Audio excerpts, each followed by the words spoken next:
स्वस्थ मनुष्य की श्वसन दर क्या होती है? 16 से 18 बार, कि 12 से 14 बार, या 20 से 22 बार, कि 18 से 20 बार? तो स्वस्थ मनुष्य की श्वसन दर जो होती है 16 से 18 बार होती है। मस्तिष्क का वजन कितना होता है? 1400 ग्राम, कि 1550 ग्राम, 1600 ग्राम, कि 1200 ग्राम? तो मस्तिष्क का जो वजन होता है 1400 ग्राम होता है। मानव शरीर की सबसे बड़ी हड्डी कौन होती है? तो मानव शरीर की सबसे बड़ी हड्डी फीमर होती है, स्टेप्स होती है, ह्यूमरस होती है, नॉन ऑफ दिस? तो मानव शरीर की सबसे बड़ी हड्डी फीमर होती है। मनुष्य के हृदय 1 मिनट में कितनी बार धड़कता है? 76 बार धड़कता है, कि 16 बार धड़कता है, कि 72 बार धड़कता है, कि 75 बार? तो मनुष्य के हृदय 1 मिनट में 72 बार धड़कता है। शरीर की सबसे मजबूत हड्डी कौन होती है? पैर की हड्डी होती है, कि जबड़े की हड्डी होती है, कि सिर की हड्डी होती है?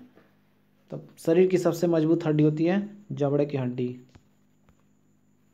मनुष्य के रक्तचाप क्या होता है? 120/80, या 80/120, या 160/80? तो स्वस्थ मनुष्य की रक्तचाप होती है 120/80।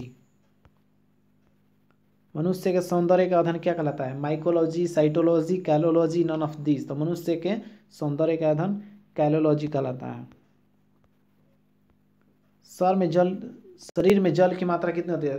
तो शरीर में जल की मात्रा 70%, 90%, 60%, 20%? तो शरीर में जल की मात्रा होती है 70%। शरीर में रक्त की मात्रा कितनी होती है? 10%, 7%, 12% और 70%? तो शरीर में रक्त की मात्रा होती है 7%। मनुष्य में रक्त की मात्रा क्या होती है?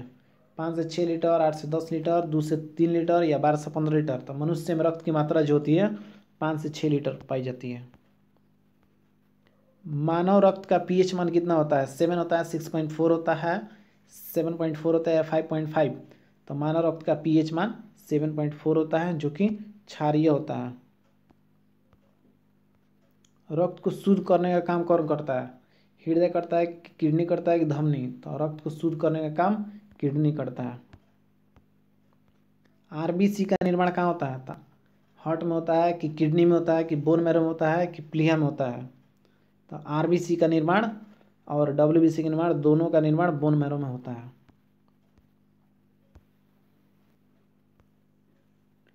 आरबीसी का जीवन काल कितना होता है? आरबीसी का जीवन काल कितना होता है? 120 दिन, की 150 दिन, की 90 दिन, की 7 दिन? तो आरबीसी का जीवन काल 120 दिन होता है। आरबीसी को क्या कहा जाता है? इरिथ्रोसाइट कहा जाता है, कि थ्रोम्बोसाइट कहा जाता है, कि ल्यूकोसाइट्स, की नॉन ऑफ दिस? तो आरबीसी को इरिथ्रोसाइट कहा जाता है। डब्ल्यूबीसी को क्या कहा जाता है? डब्ल्यूबीसी का निर्माण कहाँ होता है? बोन मैरो में, कि हार्ट में, कि किडनी में, कि नॉन ऑफ दीज?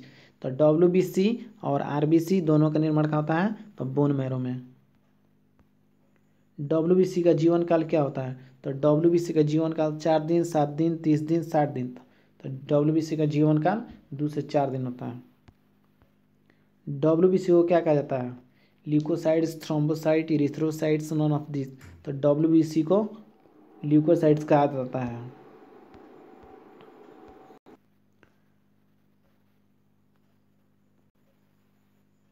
शरीर का ताप किसके द्वारा नियंत्रित होता है? हाइपोथैलेमस ग्रंथि द्वारा, पीयूष ग्रंथि द्वारा, एड्रिनल द्वारा, कि नॉन ऑफ दिस? तो शरीर का तापमान हाइपोथैलेमस ग्रंथि द्वारा नियंत्रित होता है। सर्वदाता का रक्त ग्रुप क्या होता है? सर्वदाता यानी कि जो किसी को भी अपना ब्लड दे सकता है। तो ए होता है, ए बी होता है, सी होता है, कि बी होता है? तो सर्वदाता का रक्त ग्रुप होता है ओ। सर्वग्राही का रक्त ग्रुप क्या होता है? सर्वग्राही मतलब जो किसी से भी ब्लड ले सकता है। सर्वग्राही का रक्त ग्रुप ए बी होता है। ब्लड बैंक किसे कहा जाता है? प्लीहा को कहा जाता है, स्प्लीन को कहा जाता है, कि दोनों कहा जाता है, कि हृदय को कहा जाता है? तो ब्लड बैंक ए और बी यानी कि दोनों कहा जाता है, प्लीहा और स्प्लीन। प्लीहा को ही इंग्लिश में स्प्लीन कहा जाता है। भोजन का पाचन कहाँ से शुरू होता है? तो गले से, मुंह से, बड़ी आंत से, छोटी आंत से? तो भोजन का पाचन जो होता है मुंह से ही शुरू हो जाता है। पचे हुए भोजन का अवशोषण कहाँ होता है? बड़ी आंत में, छोटी आंत में, गुर्दे में, नॉन ऑफ दिस? तो पचे हुए भोजन का अवशोषण छोटी आंत में होता है। शरीर का सबसे बड़ा अंग कौन होता है? फीमर, त्वचा, छोटी आंत, बड़ी आंत? तो शरीर का सबसे बड़ा अंग होता है त्वचा। जय हिंद।